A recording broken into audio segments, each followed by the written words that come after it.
Padahal sama-sama ya bahan dasarnya tercipta dari kertas. Tetapi kenapa jika kalian saya kasih kertas ini tidak mau, dan jika dikasih kertas yang ini kalian mau? Kenapa? Padahal sama-sama kertas. Ya kenapa? Uang itu berperan penting dalam kehidupan manusia. Tapi ini adalah kertas, selembar kertas yang bisa mengendalikan semua orang di muka bumi. Aneh kan? Halo Waras People, apa kabarnya? Uang. Segala hal butuh uang ya. Banyak yang berpendapat demikian. Apa yang melatar belakangi uang dibutuhkan dalam segala hal? Ini penting sekali kita bahas ya di sini. Saya sering beranggapan kenapa sih ya orang-orang itu seolah-olah mendewakan uang gitu dalam hidupnya. Entah kenapa. Ya tidak munafik ya, saya juga butuh uang. Tetapi hampir realitanya di muka bumi ini semua orang itu mendewakan uang. Entah itu orang biasa ataupun orang yang di atas rata-rata gitu ya. Apalagi orang yang ekonomi menengah ke bawah, pastinya mendambakan uang. Segala hal akan dilakukan. Bahkan yang lebih parah lagi, sampai menghalalkan segala cara untuk mendapatkan uang. Memang terdengar konyol dan aneh, tapi itulah kenyataannya di dalam hidup ini, teman-teman. Segala hal katanya membutuhkan uang. Padahal ada yang berpendapat uang itu bukan segalanya, tetapi tetap saja segalanya butuh uang. Jadi kita ini dilema ya. Kenapa bisa seperti itu? Dan bagaimana sejarahnya uang bisa menjadi primadona tersendiri bagi masyarakat? Lucu kan? Lalu saya akan bertanya kepada kalian, apa saja yang tidak bisa dibeli dengan uang? Mungkin buat orang-orang yang memiliki stigma atau pola tersendiri akan menjawab, apa saja yang tidak bisa dibeli oleh uang? Banyak sih sebetulnya yang tidak bisa dibeli oleh uang. Ya jujur saja saya sendiri juga akan menjawab apa saja yang tidak bisa dibeli uang. Yang pertama adalah kesehatan. Kesehatan tidak akan bisa dibeli dengan uang ya. Karena kesehatan itu mutlak diberikan oleh Tuhan yang Maha Kuasa. Kemudian waktu juga tidak bisa dibeli uang. Walaupun uang kita banyak, tetapi kita tidak bisa membeli 1 detik atau beberapa hari ke belakang ya dengan uang. Kita tidak bisa kembali ke masa lalu gitu ya, walaupun kita banyak uang. Nah, mungkin sama agak jawaban saya ini dengan kalian. Pastinya uang juga tidak bisa membeli waktu dan kesehatan tentunya. Dan tentunya tidak bisa, kalau kebahagiaan bisa diakali sih ya kalau menurut saya. Tapi gak tahu sih ya kalau menurut kalian gimana. Lalu fenomena uang ini dari dulu sampai sekarang semakin heboh sekali ya. Jangankan zaman dulu, zaman sekarang aja yang sedang susah-susahnya cari uang, pastinya uang itu menjadi primadona yang diidam-idamkan semua orang, apalagi sama yang gak punya uang. Lucu sih, seolah-olah kita ini bukan menuhankan ya, seolah-olah uang itu ya bisa dikatakan seperti itu ya, seolah-olah manusia ini mendewakan atau menuhankan uang ya, karena pada sejatinya uang itu dibutuhkan. Walaupun uang bukan segalanya, tapi tetap saja kata saya juga segalanya itu butuh uang ya. Lucu ya. Lalu di mana tempat yang tidak bisa dikendalikan dengan uang? Kita bertanya nih, di mana nih tempat yang gak butuh uang? Kecuali akhirat mungkin ya, tidak perlu uang. Karena di akhirat kelak uh, kita tidak bisa membeli ketegasan hukum yang telah berlaku gitu di akhirat. Cuma di akhirat mungkin ya uang tidak diperlukan.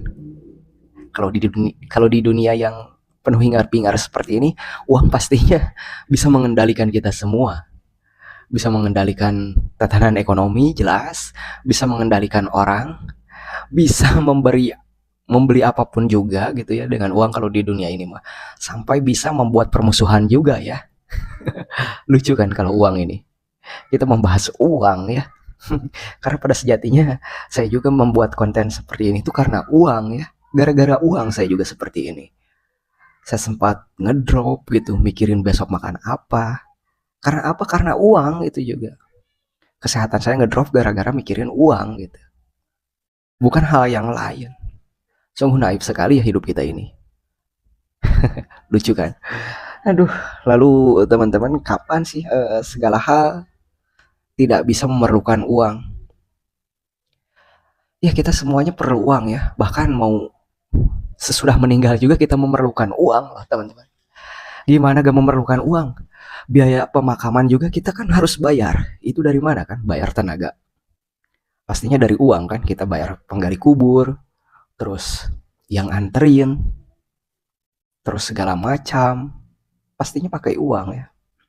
Jarang sih manusia yang sadar gitu ya, kalau zaman sekarang jarang sekali orang-orang yang sadar gitu teman-teman. Ketika orang yang meninggal, ada sajalah yang berempati gitu ya, menguburkan karena rasa manusiawi memang masih ada gitu. Tapi kebanyakan meninggal juga di zaman sekarang itu memerlukan uang. Coba cek aja kalau gak percaya. Biaya pemakaman memang tidak dibayar. Kain kafan memang tidak dibayar. Terus apalagi banyak kan? Kapan sih waktunya uang gak diperlukan? Ya kita gak perlu uang itu ketika nanti di akhirat, kata saya juga. Kecuali di akhirat kita gak perlu uang. Karena yang kita perlukan adalah amal ibadah kita, bukan uang kita. Segalanya butuh uang bro. Nggak ada yang nggak butuh uang ya. Bahkan anak yang baru lahir juga butuh uang. Ya, biaya proses persalinan, popok hal segala macam, susunya, itu memerlukan uang. Apalagi setelah tumbuh dewasa seperti ini. Segalanya butuh uang ya. Lalu siapa sih yang nggak butuh uang? Orang yang meninggal aja yang nggak butuh uang. Soalnya udah gak ada pikiran kemana-mana ya.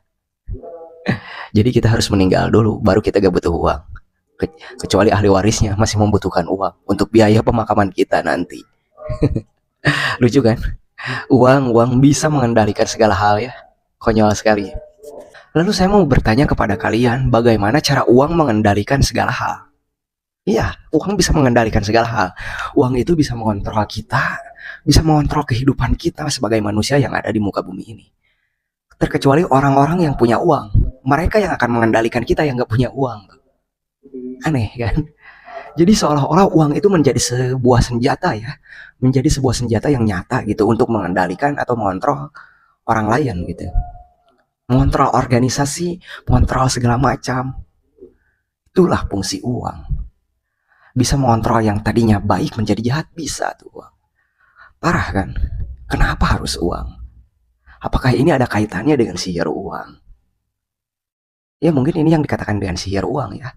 Hanya selembar kertas bisa menjadi kekuatan yang mendominasi di seluruh dunia.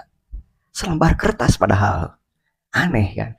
Bukan peluru, bukan bom, tapi ini adalah kertas, selembar kertas yang bisa mengendalikan semua orang di muka bumi. Aneh kan? Segalanya butuh uang pastinya. Walaupun uang bukan segalanya, tapi segalanya butuh uang. Konyol kan?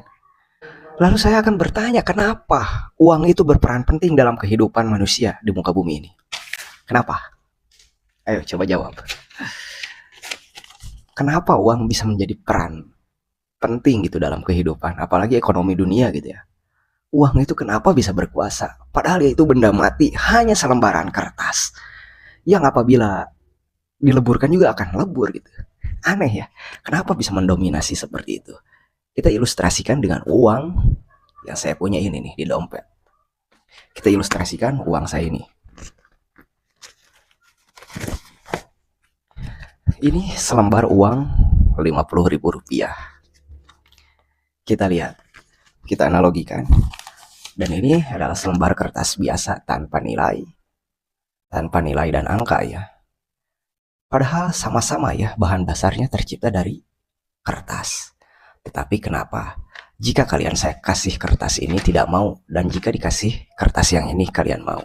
Kenapa? Padahal sama-sama kertas. Lucu dan gokil kan? Mungkin ini yang disebut dengan konsep sihir uang. Mungkin di segmen selanjutnya kita akan bahas tentang sihir uang ya. Kenapa bisa mendominasi dunia, bisa menjadi kekuatan terbesar dalam perekonomian dunia. Jangan ekonomi lah, kekuatan yang lain juga bisa menguasai hanya dengan uang. Gokil.